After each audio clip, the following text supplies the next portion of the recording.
Hello, fellow kind of critics. So, you're probably wondering why I'm reviewing a 2-week-old movie. That's because I'm on vacation, and you are listening to my recording I made as a replacement for that week. So, yeah, I mean, it's not like I'm missing much. Got Lord of the Nutcracker, Solid Snake but a Journalist, another Tiffany Haddish movie, and an inoffensive rock star movie. I wanted to see 3/4 of all of those films that week, but go figure. But I do really want to talk serious when it comes to mid 90s, which is Jonah Hill's directorial debut. So we got marketing critics, yada yada yada, going gaga over this flick, and once again, pretty warranted, for the most part.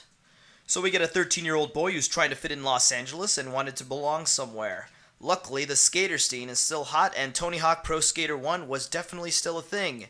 So he groups up with some totally cool dudes that skate, drink, smoke, and do some pretty neat tricks on skateboards. Now, I may not be well versed into the skater culture, but I think the story's conventional approach with a coming of age narrative through the titular time period was really engaging. Because I at least knew what a record player, old game systems, and all that nostalgic shit you see in BuzzFeed articles. But that's another thing that I think was clear from the beginning, and that's the time period is the setting and environment, but it's not overbearing by reminding people what a fucking CD player was, nor was there a scene showing this nostalgia porn shoved into your retinas. Again, this is just a movie that takes place in the time period mentioned, but with a plot that was easy to follow, yet oozing with complexities. There's never a time where it dumbs it down to get people up to speed, and the pacing certainly makes sure to have this documentary style feedback, where an establishing shot is means of transitioning to the next story with almost no warning, kind of like a flash into the next logical scene with less downtime, almost if you were already expecting the next scene before you watch it.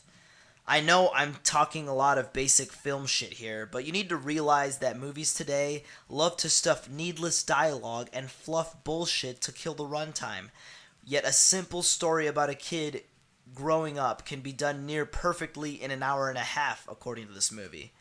Plus, as conventional as the plot was, the hyperrealism of the setting, characters, and the arcs created a slippery grind rail that throws the three-act structure and kind of follows the indie film of making a movie, and that's kind of bouncing from event to event only to reach an eventual conclusion. There's never an established conflict or antagonist for the matter, but the character relationships, plot threads, and overall direction connected together. It is as predictable as this slice of life films will ever be, yet the journey felt as entertaining, wholly original, and creative as a movie like Stand By Me, simply because of its characters.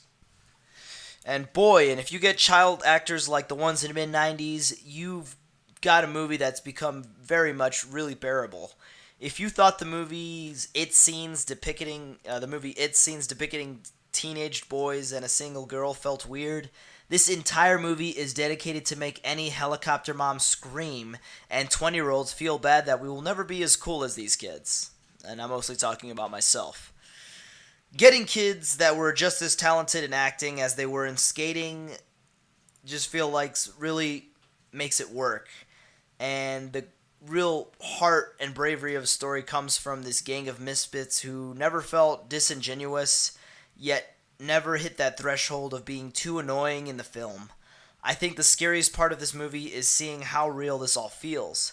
I think if we really were the fly on the wall, I would not be surprised if this is what I thought of how kids talked during this time period. Filled with depth and natural exposition, I think the camaraderie of the entire cast was also possible thanks to the lead actor, Sonny Suljic, as Stevie. He really is the soul who carries and creates a palpable and almost too relatable youngster who feels alone and only wants to make friends who like him, and his best scenes came with his older brother, his wannabe gangster older brother, who proves to be a formidable bully that he tries to actually look up to.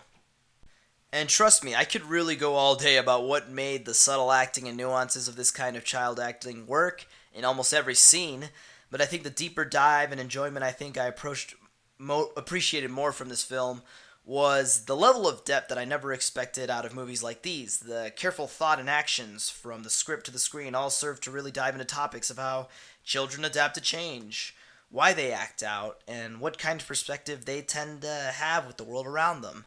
The sense of longing to be with people and the sense of knowing too much about the real world that makes innocence almost feel pointless.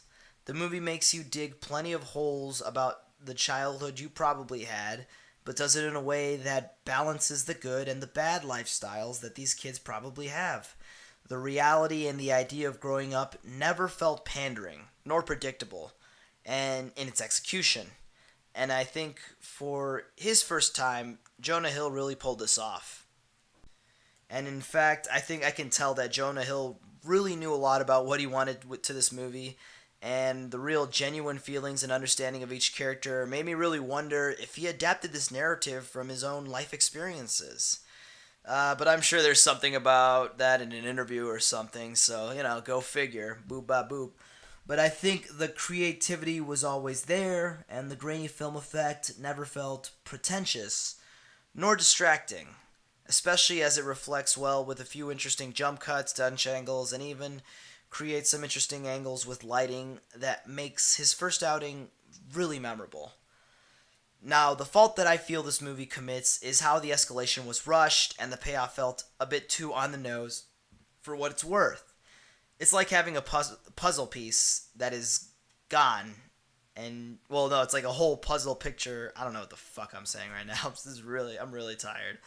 But basically, you have a whole puzzle and you're missing one piece, and that makes the picture really feel incomplete to a degree. And that's how I felt about the ending. I just think after feeling this emotional and almost connected with these characters in the way that I did, that the ending kind of forced to cut corners and leave the audience wondering if that really was it.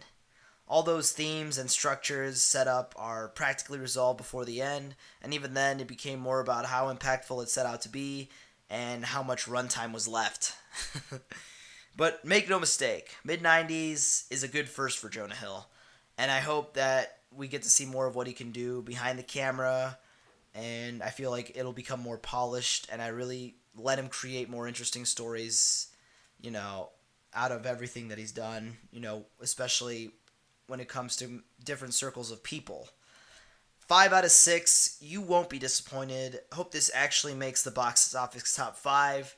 I mean, Superbad is directing this, so what more could you ask for? Can't wait for the sequel that definitely is going to happen the early 2000s. Come on.